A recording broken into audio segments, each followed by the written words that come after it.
Nate? Yeah, just what he's meant to the program. Yeah, I mean, I think, I don't know the exact numbers, but 1,500 points, which is, I think we said, what, top 5 in scoring, close to that. Top 3 in assists.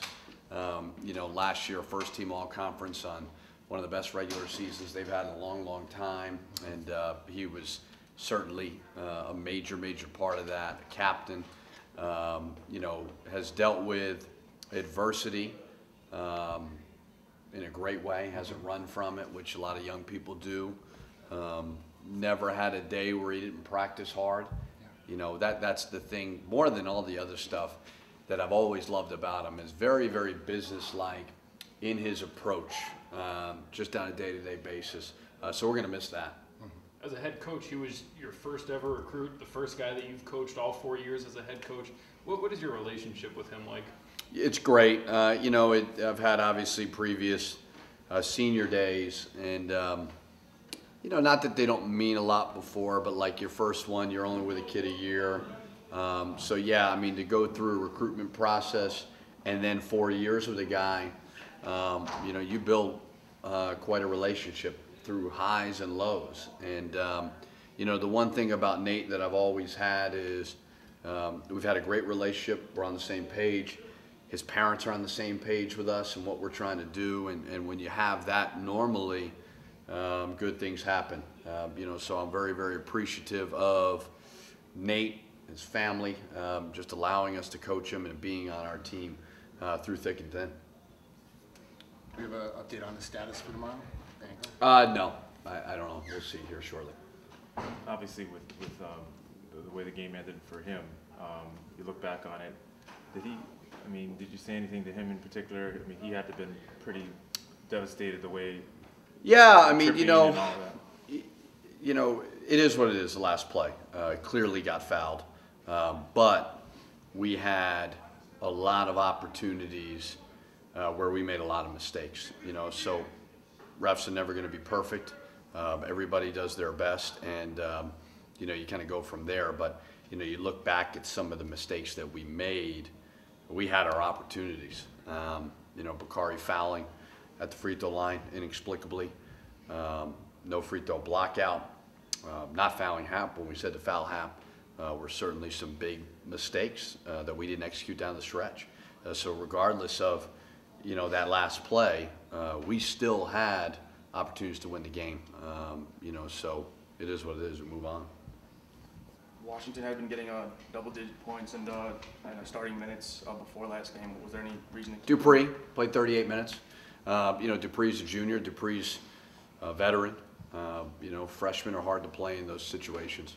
It's been a tough year for Dupree, but are you pleased with the way that he's sort of battled through everything and the toughness that he's had to still play 38? Of course, yeah. I mean, he was really hobbled at the end. He had nothing left in overtime, and even towards the end, you could tell he was struggling. And, I didn't think he'd play great offensively because he hasn't practiced and he's been out a long time. But he did some good things offensively in the second half. It's been a challenge because, again, he can't practice, just because we're trying to limit all those reps to the best of our ability. But he showed great heart, and toughness, and just wants to keep battling it out. Is this going to be a tough turnaround for him, playing 48 days? I would think so. I don't know if he'll play. I really don't. We'll see, but that'll be a tomorrow decision. But I would anticipate that it would be difficult. With Amir, did his injury worsen, or was it something where you just figured, let's shut him down and get him ready for next With Amir, it was more so it wasn't getting better. We wanted to see, like, we put him through some non-contact shooting drills, and he looked fine because he's a lefty, doesn't affect his legs.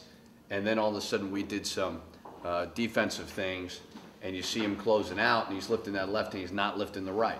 And, Amir is a tough kid, a competitor. You never question those things. And it just wasn't getting better. And so we talked about it, and we said, let's just do this now. And let's focus on, your rehab so that you're ready to go. Because it's going to be a long process for Amir.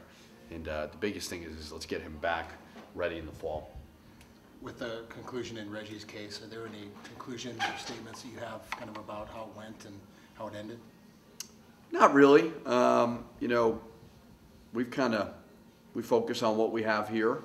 You know, he made decisions of how he wanted to go about it, you know, and his family and lawyer and so on, that we didn't really get involved in. You know, so we've just been focusing on our guys ever since, you know, last whatever it's been.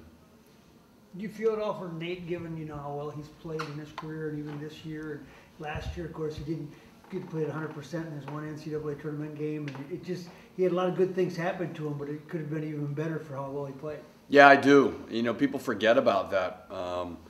You know, we went into that NCAA tournament down Akeem and then down Nate, really. I mean, Nate just played through it. So we've obviously been hit with the injury bug lately. You know, you just hope that those things balance out throughout the course of the year. So we've been a little bit unlucky this year. Hopefully we get lucky next year. That's kind of the way I look at it. But Nate's been, like I said, I mean, he was one of our first recruits here. You know, a terrific, terrific career. And you just hate, you know, that his senior year is going this way. So hopefully we can, you know, we can find a way to get a win tomorrow. We've got a couple more seniors. You know, I mean, Gass obviously played a little bit more than he has, but Bakari, I think he played earlier in his career, and then Reggie came in. Then, but he's, you know, what do you get out of those two seniors? You know, I think Gass was put in a tough position last night. You know, in a big game. And I think that with Bakari, he is just such a great kid. You know, the epitome of a student athlete. Never has a bad day, always in a good mood. Doesn't matter if he plays, doesn't play, he's coming practicing hard. You know, he wants extra work, he wants extra reps. If you know, as a coach, you don't give it him, he's going to find it. You know, he's one of those guys. You know, so he's been a joy to be around on a daily basis, as with Gass. So we're going to miss all three of them. You know, we've been through a lot together, and they've stuck it out, you know, and that means a lot. Is it easy or hard to motivate him at this point in the year? Well, they seemed pretty motivated last night. You know, I think young people are pretty. You know, they can move on pretty well. You know, they're pretty. They got short memories. You know, and I hope that they continue to fight. You know, I do think it's really, really challenging if Dupree doesn't play, just from a rotation standpoint. When he plays, it just seems like we had kind of smoother lineups and rotations and substitutions. It was easier.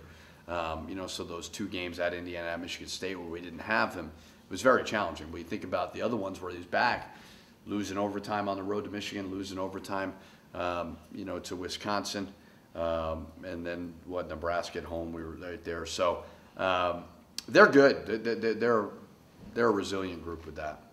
What have the emotions been like in the past senior nights, you know, knowing that that'll be like the last game that they play there at Williams?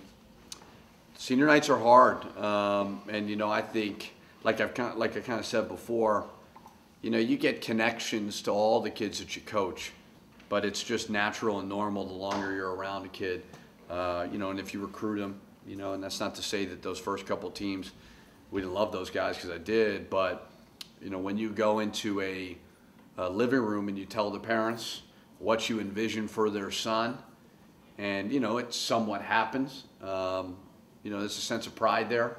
There's a sense of appreciation that parents trust you with their child and believe in you.